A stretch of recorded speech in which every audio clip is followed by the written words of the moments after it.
공동체 대학교에 들어가서 그러면서 제가 많이 바뀌었어요. 그러면서 내가 이렇게 바뀌는 걸 보니까 공동체의 분위기가 이게 굉장히 중요한 뭔가를 제가 아는 거죠. 그래서 그렇게 되고 싶은데 그게 쉽지가 않아요. 그런 공동체를 만든다는 게 굉장히 어렵습니다. 제가 여러분 가끔씩 앞에 찬양할 때 여러분 웃으세요 뭐 이렇게 좀 이렇게 하자 그러잖아요. 쉽지가 않아요. 어렵잖아요, 그죠? 근데 어디 보면 정말 보면 그 인터넷 이렇게 보면서 예배 실황을 보잖아요. 다른 교회가 모 교회 같은데 보면은 정말 사람들이 막 이렇게 사랑이 넘치는 게 느껴져요. 그 카메라에. 뭐 부러워요. 나도 저런 교회를 만들고 싶은데 이래야 되는데 근데 이게 쉽지가 않아요. 은혜로 얼굴이 환해요. 성령 충만한 걸 느끼는 건데 이게 쉽지가 않아요. 그리고 이렇게 막 기쁘고 환한 그런 공동체에 들어오면 어떤 사람이 힘들고 막 이렇게 왔던 사람들도 옆에 사람이 이렇게 웃어주면 이게 이렇게 바뀐다니까요. 근데 우리는 다 이렇게 하고 있잖아. 그럼 이렇게 왔던 사람도 같이 이렇게 하고 있는 거예요. 이게 힘든 거죠. 그러면 교회에 이렇게 왔던 사람이 와도 별거 아니네 이렇게 되는 거죠. 근데 이렇게 왔다가 사람들이 다 이렇게 하고 있으니까 와 여기 다르네. 그래서 오게 되는 거죠. 오지 말라고 이제 지금 가라고 그래도 여기 와야죠. 이렇게 되는 거예요. 이렇게 얼굴을 만들어야 돼요. 교회 분위기를. 그게 제가 아까 윤광모가 이단이 그렇답니다. 이단이 다 이렇게 하고 있어요. 그럼 거기 있는 사람들한테 한번 간증 들어보세요. 너무 좋아. 그 사람들 억지로 오라는 거 아니에요. 그 사람들이 땅 팔고 집 팔고 왜 거기에 다 가겠어요. 가족까지 팔고 뭔가 있는 거예요. 잘못된 거죠. 그래서 그런 것들은 공동체의 분위기는 우리가 스스로 만들어야 돼요. 그걸 어떻게 만들 수 없고요. 그걸 만들려면 아까 얘기한 성령이 충만해야 되거든요. 은혜로 정말. 그래서 예수님 사도 바울이 노는 하지 마, 관이여는 하지 말고 계속 예라고 말씀하셨죠. 그건 좀 다른 거예요. 다른 건데 다른 얘기가 있다 하면서 얘기할게요. 그런 분위기를 만들도록 하려면 기도를 계속 많이 해야 돼요. 기도를 왜 많이 해야 되냐면 내 마음이 사라져야 되니까. 하나님의 마음이 내게 들어오려면 하나님의 위로가 내 안에 들어오려면 우리 다 환난을 아까 그랬잖아요. 그리스도인은 고난받은 삶이 사는 거기 때문에 우리는 세상에서 고난받아서 이렇게 하고 올 수밖에 없어요. 전 다 알아요. 당연한 건데. 그런데 내가 생활 속에서 하나님의 위로를 받은 사람은 그나마 이거나 아니면 이렇게 와요. 그리고 예배나 말씀과 찬양을 통해서 다시 힘을 얻죠. 위로를 받고 벌떡 일어나서 다시 세상으로 나가는 거죠. 근데 이게 안 되고 있는 사람들은 다 이렇게 얼굴이 다 이렇게 하고 있는 사람들이 와서는 이게 다 위로를 못 받으면 그냥 이태리 상태로 가버리게 되면 이제 교회 안 나오는 거죠. 그런 교회를 왜 오겠어요? 그게 바로 부흥하는 교회죠. 하나님의 영이 살아있는 교회죠. 그러려면 여러분 각자가 그렇게 내가 말씀 안에서 스스로 이렇게 서셔야 돼요. 누가 해주는 거 아니에요. 목사가 해주는 거 아니에요, 여러분. 목사가 한계가 있지, 여러분. 목사가 해주는 게 아니라 여러분 누가 잘하고 이걸 하려고 하지 마세요. 목사님에게 여러분의 삶을 종속시키지 마세요. 여러분의 삶은 여러분이 스스로가 하나님 앞에 서서 1대1로 돼 있어서 여러분이 스스로 이렇게 내가 늘 항상 기뻐하라라는 것에 이렇게 서 있어야지 어느 날 말씀이 좋아서 설교를 통해서 은혜 받아서 은혜 받았다. 그럼 그 설교만 계속 쫓아다닌 거예요, 그러면? 인터넷에서 계속 그 설교만 듣고 그건 아니잖아요. 그게 아니라 내가 하나님 앞에서 목사님 설교만 은혜가 좋은 설교 받았으면 좋죠. 그러나 늘 매일매일 내 삶 속에서 매일매일 그렇게 살아야지. 매일매일. 안 그래? 매일매일.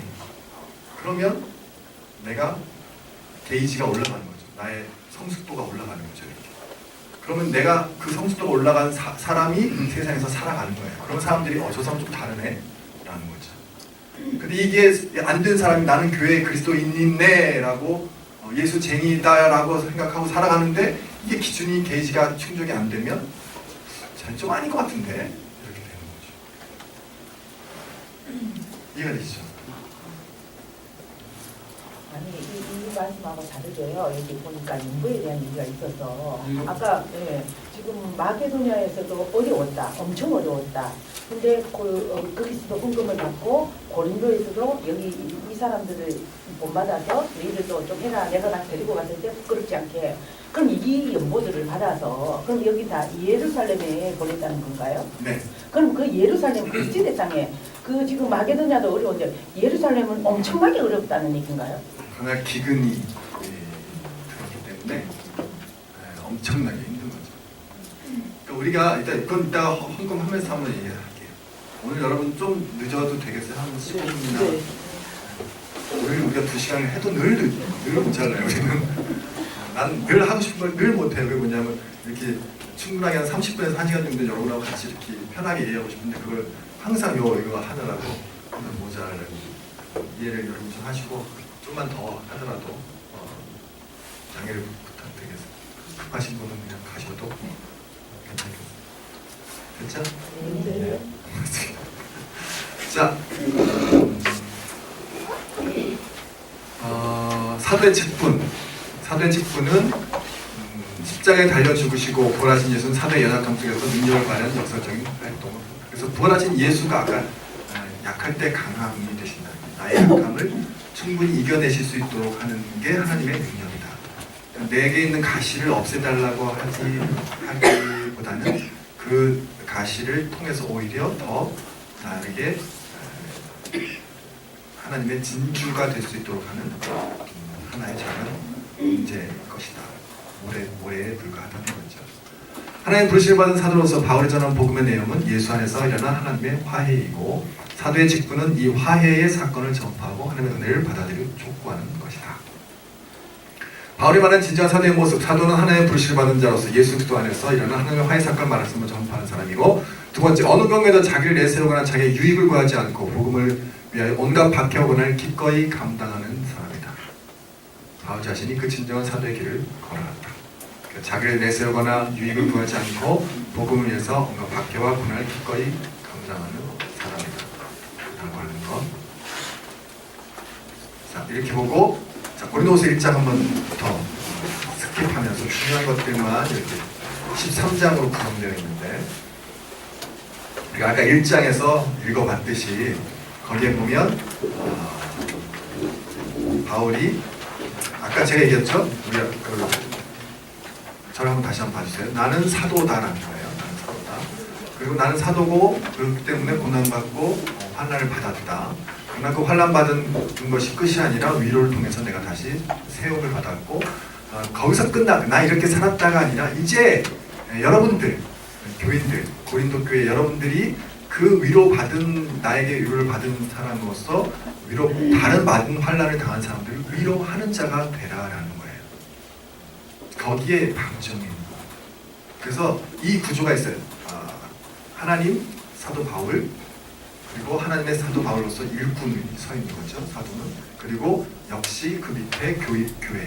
이 교회도 역시 다른 사람들을 똑같이 이 구조가 하나님, 사도 바울, 교회, 교회 성도들, 이 사람들 역시 하나님의 일꾼 동역자, 다른 사람들을 제자 삼는 거죠. 이런 구조로 가고 있는 거예요.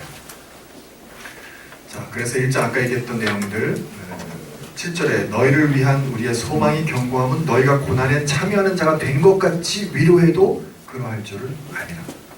고난에도 참여했으니까 이제 위로하는 역할도 너희가 감당해라. 12절 고린도 교회 방문에 대한 이야기고, 15절을 보면 16절 마게도냐를 갔다가 다시 마게도냐에서 너희에게 가서 너희의 도움을 유대로 가기로 계획했다. 그런데 세 번째 계획이 무산됐다는 거. 그리고 23절에 잠깐 읽어보면 아까 그 예가 되고 아니다라고 하는 내용은 뭐냐면은 그 바울이 제가 가면 가고 아니면 아니다라는 거예요. 기면 기고 아니면 아니다 라고 하는 것에 대한 자기의 설명을 하는 거죠. 그래서 17절 이렇게 계획할 때 어찌 경솔했겠느냐. 혹 계획하기를 육체를 따라서 계획하여 예 하면서 아니라 하는 일이 내게 있겠느냐 라는 거죠. 계획했던 것들은 자기가 확실히 한다라는 거죠. 그런 성실한 일을 성실하게 살아왔다라는 거죠. 그래서 하나님은 믿으시니라. 우리가 너에게 한 말은 예하고 아니라 함이 없네. 하나님이 이렇게 성실하신 것처럼 우리 곧 나와 실로아와 디모데로 말미암아 너희 가운데 전파된 하나님의 아들 예수 그리스도는 예하고 아니라 함이 되지 아니하였다. 그에게는 예만 되었다. 하나님은 그렇게 자신이 약속하거나 말씀한 거는 다 지키는 성실하신 분이다 라고 하는 것에 대한 이야기를 하는 거죠. 20절에 하나님의 약속은 얼마든지 그리스도 안에서 예가 되니 그런즉 그런 마음에 우리가 아멘하여 하나님께 영광을 돌리게 되는 거예요. 그래서 여기서 예라고 하는 그 예스죠. 그러므로 야 그렇습니다. 예. 우리를 너희와 함께 그리스도 안에서 굳건하게 하시고 우리에게 기름을 부으시는 하나님이다. 그리고 2절 내가 다시는 너희의 근심 중에 나가지 아니하기로 스스로 결심했다. 아까 말씀하셨죠. 상처받은 거죠. 4절에 내가 마음에 큰 눌림과 걱정에서 눈물로 너에게 눈물의 서신이라고 한 거. 그럼 2장 5절에 근심하게 한 자 설명했었죠. 그 사람이 11절에 뭐 이는 우리로 사탄에게 속지 않게 하려 합니다. 우리는 그 계책을 알지 못하는 바가 아니로나. 그 다음에 너희들은 그리스도의 향기다라고 하는 표현들 나오죠. 그래서 14절에는 항상 우리를 그리스도 안에서 이기게 하시고 우리로 말미암아 각지에서 그리스도를 아는 냄새를 나타내신 하나님께 감사합니다. 우리는 구원받는 자들에게나 망하는 자들에게나 하나님 앞에서 그리스도의 향기다. 이 사람에게는 사망으로부터 사망에 이르는 냄새요 저 사람에게는 생명으로부터 생명에 이르는 냄새다. 누가 이를 감당하리요. 그래서 고린도 교회 교인들에게 그 직분이 여러분들은 이제 그리스도의 향기다라는 것에 대한 이야기하면서 3장부터 일꾼에 대한 이야기를 하는 거죠. 우리가 다시 자천하기를 시작하겠느냐? 우리가 어찌 어떤 사람처럼 추천서를 너에게 붙이거나 혹은 너에게 받거나 할 필요가 있겠느냐? 너희는 우리의 편지라 우리 마음에 썼고 무사람이 알고 읽는 바라. 너희는 우리로 말미암아 나타난 그리스도의 편지니 먹으로 쓴 것이 아니고 오직 살아계신 하나님의 영으로 쓴 것이다. 그래서 6절에 보면 그가 또한 우리를 새 언약의 일꾼 되기에 만족하게 하셨으니 새 언약의 일꾼이라는 거죠. 그래서 돌에 쓴 것이 아니다. 돌에 쓴 것이 아니라 영으로 마음에 새겼다라는 거죠. 새 직분. 그래서 우리는 하나님의 일꾼이고 사도 바울이 그리고 여러분들도 일꾼이요 직분 받은 자다. 그래서 4장 1절에 보시면 우리가 이 직분을 받아 긍휼하심을 입은 대로 낙심하지 아니한다. 그래서 아까 얘기한 것처럼 일꾼 그리고 직분 이런 표현들이 계속 나오는 거죠. 그러니까 이 일꾼과 직분은 굉장히 소중한 거다라는 표현들을 하는 거예요. 그런 소중하면서 명예로운 건데 한편으로는 뭐라고요? 한편으로는 고난받는 거다. 자, 그래서 이걸 조금 도표를 하게 되면 하나님이 계신 거죠. 하나님 그리고 사도 바울이죠. 그리고 이 사도라고 하는 직분이 이제 우리에게 다시 다른 말로 하면 일꾼 그리고 이제 5장에 표현 그런 표현이 나와요. 6장에 보면 6장에 있죠. 우리가 하나님과 함께 일하는 자, 코워커죠. 함께 일하는 자, 일꾼, 직분, 함께 일하는 자. 그래서 이런 표현들이 나와요. 함께 일하는 자. 이게 바로 누굽니까? 고린도 교회의 교인들이죠. 자, 그래서 하나님으로부터 사도라고 하는 직분을 내가 받았고 그 사도라고 하는 직분을 받은 사람은 굉장히 이건 소중한 직분이잖아요. 하나님께 받은. 근데 이것이 이 소중한 직분이 우리에게는 일꾼이요 직분이요 하나님과 함께 일하는 자로서 받는 건데 이 사람들은 또 하나 한편으로는 고난을 받는다. 고난받는 자라는 거죠. 고난받는 자. 그리고 여기 사이에 누가 있어요? 거짓 교사들이 있다는 거죠. 거짓 교사들. 이 안에 들어있는 거죠. 한편으로는 고난을 받기도 하고 또 한편으로는 고난은 또 어려움은 뭐냐면 거짓 가르침들이 있다는 거죠. 이런 상황 속에서 자기가 놓여 있는데 여기에 이 모든 것들이 이길 수 있도록 하는 것이 뭐예요? 하나님으로부터 오는 위로라고 하는 거죠. 이 위로라고 하는 것이 이 사도의 직분, 일꾼과 직분과 함께 일하는 코워커로서의 그런 독일 말로 밋 아르바이터인데 함께 일하는 거죠. 밋이라고 하는 건 함께라는 거거든요. 삼기라는 이런 역할들, 직분들을 하도록 하는 힘을 주게 되는 거죠. 이게 그래서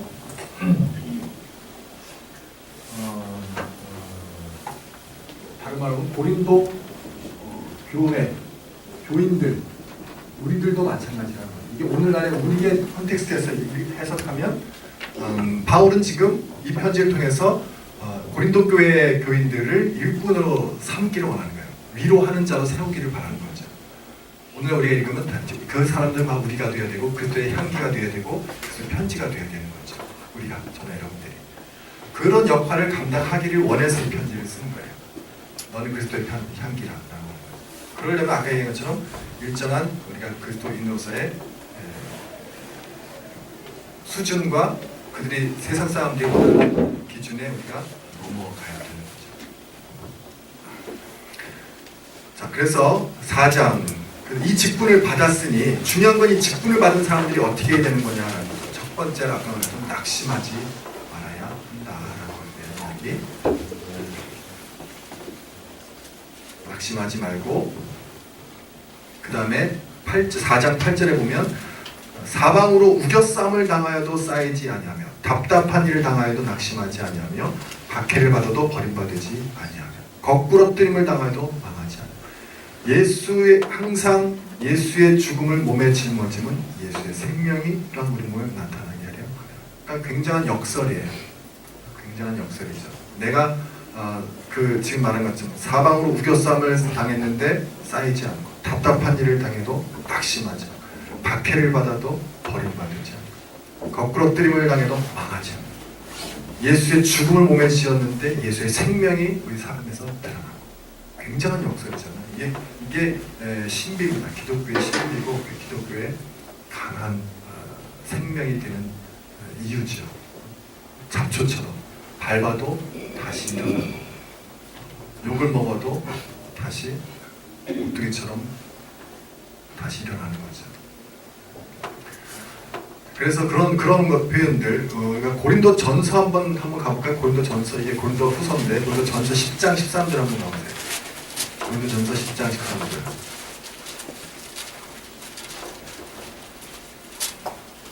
시작. 사람이 감당할 시험 밖에는 너희가 당한 것이 없느냐. 오직 하나님은 미쁘사 내가 감당하지 못할 시험 당함을 나가지 않으시고 시험 당할 즈음에 또한 피할 길을 내사 너희로 능히 감당하게 하시니라. 아까 얘기했죠. 사방으로 우겨싸움을 다녀도 쌓이지 아니하는 그런 모든 이유들은 뭐냐면 감당할 수 있도록 해 주시는 거죠. 출구는 없다가 아니라 출구는 있는 거죠. 그런 의미에서 항상 하나님이 우리에게 도움이 되시기 때문에 그렇죠. 15절에 보면 이는 모든 것이 너희를 위함이 많은 사람의 감사로 말미암아 은혜가 더하여 넘쳐 하나님께 영광을 돌게 하리라. 16절에 보면 그러므로 우리가 낙심하지 아니 아까 계속 얘기해요. 낙심하지 아니하노니 이유가 뭐냐? 우리의 겉사람은 낡아지나 속사람은 날로 새로워진다. 우리 겉사람은 낡아지잖아요. 저도 여기 계속 느끼는 게 내가 낡아지고 있구나. 제일 먼저 낡아지는 게 이제 이 시력인 것 같아요. 잘 안 보여지는. 이렇게 해서 봐야 되고.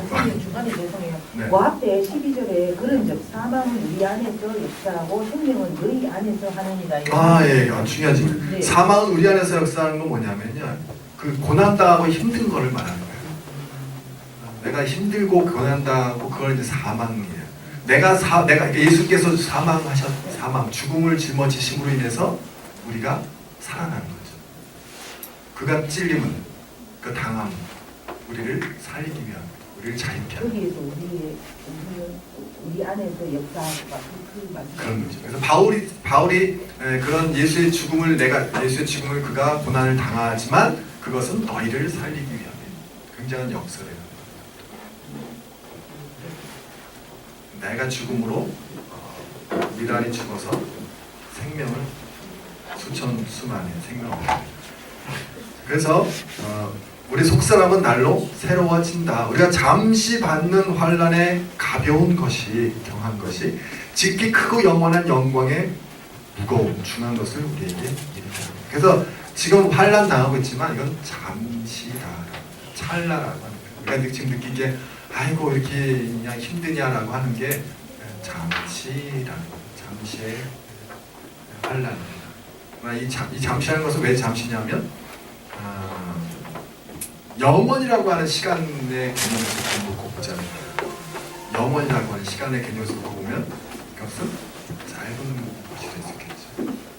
그런 의미에서 영원이라고 하는 범위 내에서 놓고 보면 그 18절에도 우리가 주목하는 것은 보이는 것이 아니요 보이지 않는 것이니 보이는 것은 잠깐이요 보이지 않는 것은 영원함이라. 보이지 않는 것을 바라보자라는 게 종교는 뭐냐면요 위를 바라보자라는 것, 보이지 않는 것을 보자라고 말하는 게 종교예요. 여러분 제가 찬양할 때 아실지 모르겠지만 자꾸만 그 하늘나라에 대한 찬양을 제가 많이 해요. 이 세상은 나그네의 길, 뭐 이런 그리고 하늘나라에 대한 그 찬양을 많이 하는 이유는 우리의 시선을 자꾸 위로 좀 내가 올리려고 의도적으로 하는 거예요. 찬양할 때 위를 좀 바라보자, 위를 좀. 우리가 자꾸만 이 땅에서만 연연해하고 근심 걱정하는데 위를 바라보자. 이 우리를 바라볼 것은 위라는 거죠. 자, 5장 아까 이제 그런 이야기 했었죠. 왜 이렇게 힘든 것에 대한 왜 탄식에 대한 이야기가 나오죠. 5장 2절에 보면 참으로 우리가 여기에 있어 어디입니까? 1절부터 이렇게 만일 땅에 있는 우리의 장막집이 무너지면 땅에 있는 거죠. 하나님께서 지으신 집 곧 손으로 지은 것이 아니요 하늘에 있는 영원한 집이 그러니까 장막집 영원한 집 그렇죠? 영원한 집이 우리에게 있는 줄 아느니라. 참으로 우리가 여기에 있어. 여기 어디예요? 장막, 이 땅에 있는 집이죠. 탄식. 이 땅에서 사는 삶은 뭐예요? 탄식하는 삶이에요. 탄식하는 삶. 하늘로부터 오는 우리 처소로 덧입기를 간절히 사모하는. 4절도 참으로 이 장막에 있는 우리가 짐진 것 같이 탄식하는 것은 이 땅에서 사는 것은요 주로 하는 건 탄식이에요. 탄식. 그래서 이 탄식과 기대감 사이에 있는 게 우리 그리스도인의 삶이에요. 다시요. 탄식은 왜 탄식해요? 우리가 이 땅에서 살아가기 때문에 탄식하는 거예요. 그러나 하늘을 바라보니까 어떻게 해요? 기대가 있죠. 소망이 있죠. 그래서 탄식과 소망, 탄식과 기대 요 사이에 끼어서 살아가는 사람이 바로 그리스도인들의 삶이에요. 그러니까 냉탕과 온탕을 그냥 막 번갈아서 사는 거죠. 그러니까 냉탕에 있으면 좀 차가운 거예요. 이 땅에서 왜 이렇게 삶이 힘들지? 이건 지금 냉탕에 살고 있는 거예요. 그러나 또 온탕을 하늘을 바라보면서 소망을 바라보면서 다시 웃을 수 있고 살아갈 수 있는 이유가 있는 거죠. 그래서 이 땅을 살아가는 사람의 기본적인 거는 탄식입니다. 이 땅에서. 그러니까 인간 존재라고 하는 게 그게 실존이에요. 우리가 인간 존재가 살아가는 게 그냥 탄식하는 이 땅에서의 삶 그리고 하늘을 바라보면서 소망을 두고 살아가는 사람입니다. 이게 소망, 탄식, 소망, 탄식, 기대. 이게 중간중간에 그 안에서 어떻게 살지? 이렇게 고민하는 존재. 이게 저와 여러분의 존재죠. 근데 이 두 가지 탄식과 기대 속에서 이것을 아름다움으로 승화시키는 게 어떨 때 가능하냐면 예수와의 연합을 통해서. 우리 이 땅에 살잖아요. 이 땅에 살면서 탄식하면서 살아가는데 하늘을 바라보면서 소망을 갖고 있는데 그것을 이 두 가지를 탄식과 소망을 아름다운 의미로 승화시키는 걸 할 수 있는 게 바로 예수와의 연합이에요. 예수와의 연합을 통해서 지금의 내 탄식이 의미를 가질 수가 있는 거예요. 지금의 나의 고난이 의미를 갖는 거예요. 예수와의 연합이 없으면 지금의 내가 갖고 있는 이 탄식은 탄식으로 끝나는 거고 죽음으로 끝나는 거예요. 그냥 소망 없어 끝. 난 여기까지야. 전망으로 빠지는 거. 그러나 예수와 연합하면 이 탄식이 의미를 갖게 되는 거죠. 아름다움으로 변화되는 거고 소망도 그 의미를 갖게 되는 거죠. 그래서 예수와의 연합. 내가 이 땅에 살지만 예수와의 연합을 통해서 하늘에 소망을 둔 사람으로서 그 탄식까지도 아름다움을 승화시킬 수 있고 의미를 제 삶도 만들어낼 수 있는 힘을 얻게 되는 거죠. 그래서 예수와의 연합 속에서 이 두 가지가 그 의미를 발견하게 된다. 5절 보면 곧 이것을 우리에게 이루게 하시고 보증으로 성령을 우리에게 주신 이는 하나님이시니라. 그러므로 우리가 항상 담대하여 몸으로 있을 때에는 주와 따로 있는 줄을 아노니 우리가 믿음으로 행하고 보는 것으로 행하지 아니하노라. 우리가 담대하여 원하는 바는 차라리 몸을 떠나 주와 함께 있는 것. 내가 지금 원하는 건 그냥 쉽게 얘기하면 그냥 죽고 싶다. 아유, 이거 그냥 너무 이것저것 너무 힘들면 그냥 놓고 싶은 거죠. 생명 요출을 그냥 바울이 지금 그러고 있는 거예요. 그냥 아유 그만할란다 하고 요출을 놓고 싶은데 그게 내가 원하는 바이긴 하지만 라고 얘기하는 거죠. 그런지 우리는 몸으로 있든지 떠나든지 주를 기쁘시게 하는 자 되기를 힘써라. 이는 우리가 다 반드시 그리스도의 심판대 앞에 나타나는데요. 각각 선악간에 그 몸을 행한 것에 따라 받으려 함이라. 그 다음에 사도의 직분은 화목하게 하는 직분이다라고 하는 것을 이야기하는 거고요. 넘겨서 6장 하나님과 함께 일하는, 아까 5장도 4장도 직분에 대한 이야기 했었죠. 하나님과 함께 일하는 자로서 어떻게 살아야 되는가. 8절에 보면 영광과 욕됨으로 그러했으며 악한 일과 아름다운 이름으로 그러했느니 우리는 속이는 자 같으나 참되고 무명한 자 같으나 유명한 자고 죽은 자 같으나 우리가 살아있고 징계를 받는 자 같으나 죽임을 당하지 않냐고 근심하는 자 같으나 항상 기뻐하고 가난한 자 같으나 많은 사람을 부유하게 하고 아무것도 없는 자 같으나 모든 것을 가진 자. 굉장한 아주 정말 이 사람 편지 진짜 정말 잘 쓰는 사람인 것 같아요. 말은 잘 못하는 사람인데 편지를 정말 잘 쓰는 사람인 것 같아요. 이런 우리 그리스도인의 정체성입니다. 없는 것 같으나 모든 것을 가진 자, 죽은 것 같은데 살아있는 존재라는 거죠. 징계를 받는 것 같은데 죽이는 옥두이라는 거예요. 근심하는 자 같으나 기뻐하고 아까 얘기했죠. 냉탕과 온탕을 번복하면서 살아가는 거예요. 그러나 살아남는 거예요. 잡초처럼 살아남는 거죠. 그리고 주님의 사명을 감당하게 하는 거죠.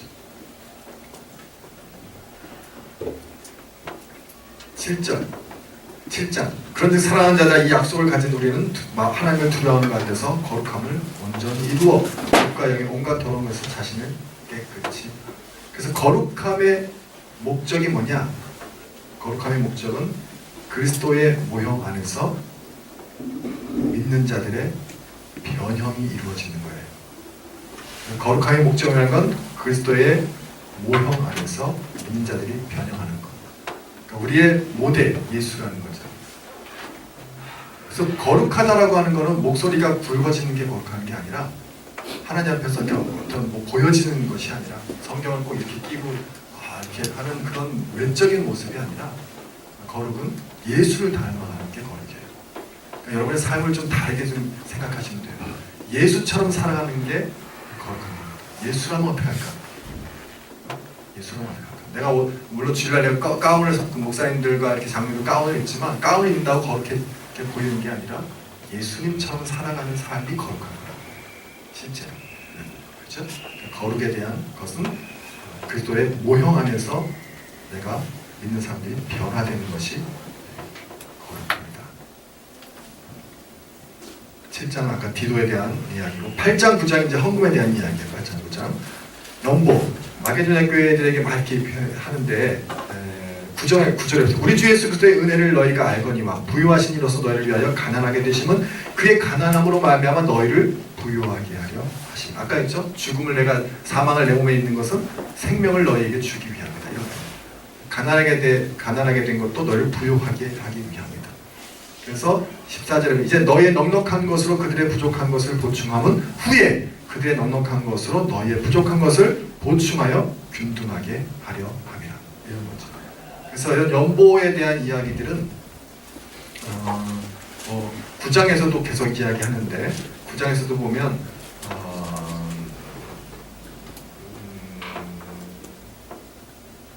헌금 11절에 보면 너희가 모든 일에 넉넉하여 너그럽게 연보를 함은 그들이 우리로 말미암아 하나님께 감사하는 거다. 이 봉사의 직무가 성도들의 부족한 것을 보충할 뿐 아니라 사람들의 하나님께 드리는 많은 감사로 말미암아 넘쳐납니다. 여기 보면 이제 연보가 억지로 하거나 또는 뭐 이렇게 6절에 드리는 것처럼 뭐 이렇게 여러 가지 말도 했었는데 뭐 인색함으로 7절에 보면 각각 그 마음에 정한 대로 할 것이요 인색함으로나 억지로 하지 말지니 하나님은 즐겨내는 자를 사랑하십니다. 여러분 헌금의 가장 기본적인 생각은 뭐냐면 기쁨으로 되는 거예요. 헌금이 기뻐서 해야 되는데 이제 그때부터 이제 계산이 들어가면 이제 인색함이 들어가면 계산하게 되는 거죠. 이것도 11조에 포함해야 되나? 이거가 막 계산하고 나누기 시작하면 그때부터는 내가 지금 하나님의 사람이 헌금이 기쁨이 아니구나라고 생각이 드는 거예요. 그럼 이렇게 왜 누구한테 주면 그냥 주는 거지 계산하면서 주지는 않잖아. 있으면 그냥 막 터서 이렇게 주게 되는 거지. 이게 지금 내가 이렇게 해가지고 이렇게 해서 하지는 않잖아. 그렇죠? 여러분들이 헌금만 하시거나 뭐 11조라고 감사헌금 할 때 첫 번째 마음은 기쁨으로 하는 거다. 헌금은 기쁨으로 하는 거다. 그러니까 기쁘지 않으면 하지 마세요. 억지로 하려면 하나님은 거짓입니까? 하나님 거짓 아니에요. 하나님 돈 안 필요해요. 돈 없어서 하나님의 문제 하시는 분들은 아니에요. 여러분 돈 안 해도 하나님 충분히 하셔요. 다른 사람의 돈을 통해서. 그러니까 여러분들은 억지로 하려면 하지 말아라. 지금 얘기해봐. 인색함으로 하려면 하지 말아라. 기쁨으로 하려면 해라. 기쁨으로 하십시오. 그게 대전제입니다.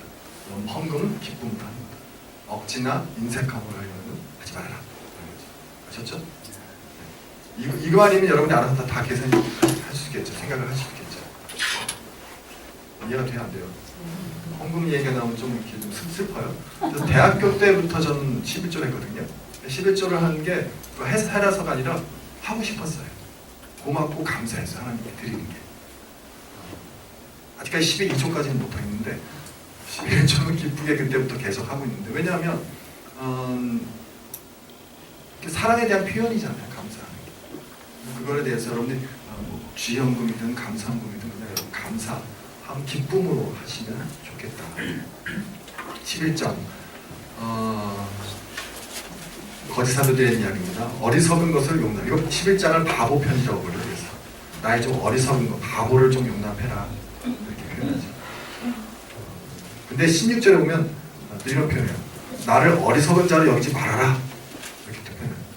만약 그러하더라도 내가 조금 자랑할 수 있도록 어리석은 자로 받아라. 이런 표현도 합니다. 그러니까 바보라고 어리석은 것을 용납해라라고 이야기하는 이유는 11장 1절에 보면 청한 나를 용납하라. 내가 하나님의 열심으로 너희를 위하여 열심을 내요. 내가 너희를 정결한 처녀로 한 남편이 그리스도께 드리려고 중매하노라. 그러나 나는 중에 이렇게 4절 만일 누가 가서 나쁜 거짓 전파하는 이야기들을 하는 거죠. 그래서 그런 부족한 바울의 부족한 부분들에 대한 것을 이야기하는 겁니다. 근데 그런 것들을 좀 네가 받아줘라. 13절을 보면 그런 사람들은 거짓 사도여 속이는 일뿐이다. 이렇게 이야기했죠. 그리스도의 사도로 가장하는 자들이다. 이것은 이상한 일이 아니야. 사탄도 자기를 광명의 천사로 가장한다. 사탄의 일꾼들도 자기를 의의 일꾼으로 가장한다. 심지어 내가 다시 말하는 누구 나를 어리석은 자로 여기지 말라. 여기서 말하는 어리석은 자로 여기지 말라는 것은 바울이 그렇게 어리석은 자는 아니다라는 거죠. 만약 그러하더라도 내가 조금 자랑할 수 있도록 어리석은 자. 자랑하는 거는 어리석은 일인데 내가 그 좀 자랑할게. 그러니까 내가 조금 자랑하는 것에 있어서는 어리석은 자지만 그래도 내가 좀 자랑을 할게. 왜냐하면 다른 사람들이 자기를 너무 자랑하니까 나를 바보로 여기니까 이 사람이 좀 화가 나는 거예요. 그러면서 자기를 조금 자랑하는 거예요. 그래야 나를 신뢰할 것 같으니까. 그래서 자랑하겠다라는 거예요. 그래서 18절 여러 사람이 육신을 따라 자랑하니 나도 자랑하겠다 이렇게 표현하는 거죠. 그러면서 자기가 자기의 자랑을 조금 합니다. 그래서 21절에 보면 나는 우리가 약한 것 같이 욕되게 말하노라. 그러나 누가 무슨 일에 담대면 어리석은 말이라 나도 담대하라. 그들이 히브리인이냐? 나도 그렇다. 그들이 이스라엘이냐? 나도 그렇다. 그들이 아브라함의 후세냐? 나도 그렇다. 그들이 그리스도의 일꾼이냐? 정신없는 말 하거니와 나도 더욱 이런 자기 자랑도 막 이제 얘기하는 거. 나도 그렇게 따지면 나는 이런 사람 옥의 가책도 더 많이 있고 매도 수없이 많고 여러 번 죽을 뻔했고 유대인들에게 사실에 화난 가만매를 5번 받았고 3번 태장으로 맞고 1번 돌로 맞고 3번 파선하고 주야로 깊은 바다에서 지내고 여러 번 여행하면서 강의 위험과 강도의 위험과 동족의 위험과 이방인의 위험과 신의 위험과 광야의 위험과 바다의 위험과 거짓 형제 등의 위험을 나가고 수고하며 애쓰고 여러 번 자지 못하고 줄이며 목마르고 여러 번 굶고 춥고 헐벗었노라. 이렇게 내가 말하려면 정말 할 게 엄청나게 많다. 니네들이 자꾸만 자랑하는데 내가 그리스도를 위해서 한 건 말해볼까? 쫙 얘기하는 거야. 네, 20, 30절 내가 부득불 자랑할진대 내가 약한 것은 내가 근데 할 수 없이 내가 말을 했지만 내가 진짜 자랑할 건 나의 약한 때입니다 라고 이야기하는 거죠. 12절에서 또 하나 내가 부득불 자랑한다. 주의 환상. 내가 뭐 가짜 사도라고 얘기하는데 내가 진짜 이런 것도 봤다. 그러면서 자신의 어떤 그러한 환상 체험, 천국에 갔다 온 이야기도 하는 거지. 쭉 일단 14년째 셋째 하늘에 이끌려갔다. 그래서 낙원으로 이끌려가서 말로 표현할 수 없는 말을 들었으나 사람이 가히 읽지 못할 말이었다. 내가 이런 사람을 위하여 자랑하겠습니다. 나를 위하는 약한 것들 왜 자랑하지 말라. 할 것 다 했으면서 자랑하지 않겠다. 자랑은 다 했는데 내가 안 하려고 했는데 내가 한다. 그러면서 결국은 다 잘했다. 천국도 내가 갔다 왔다. 그러면서 이게 아주 굉장히 말이 센 분이에요, 이분이. 13장 인사 이렇게 하겠습니다. 내가 할 수 없이 13장 9절에 보면 우리가 약할 때 너희가 강한 것을 기뻐하고 또 이것을 위하여 구하니 너희가 온전하게 되는 것이라. 내가 제일 많이 가장 은혜 받았던 것 중에 하나 11절입니다. 같이 읽어보세요. 시작. 마지막으로 말하니 형제들아 기뻐하여 온전하게 되며 위로를 받으며 마음을 같이하며 평안을 가지라. 또 사랑과 평강의 하나님이 너희와 함께 계시라. 아멘. 형제들아 기뻐하라. 온전하게 되며 위로를 받으며 마음을 같이하여 평안을 찾아. 사랑과 평강의 하나님이 너희와 함께 계시라. 거룩한 입맞춤이라면 어떤 입맞춤이에요? 와보세요. 제가 드릴게요. 거룩한 입맞춤이라는 걸 이렇게 제가 저도 이거는 독일에 살면서 그 사람들은 이렇게 볼에다가 서로 이렇게 해요. 근데 잘 못하겠더라고요. 이렇게 쑥스러워서 이렇게 볼에다가 서로 이렇게 하면서 쪽소리를 내더라고요. 1초를 안 넣나요? 입맞춤하면서 이렇게 입끼리 하는 게 아니라 이렇게 볼에다가 서로 얼굴을 갖다가 대면서. 자, 질문 있으면 하십시오. 꼭 이 질문 해야겠다.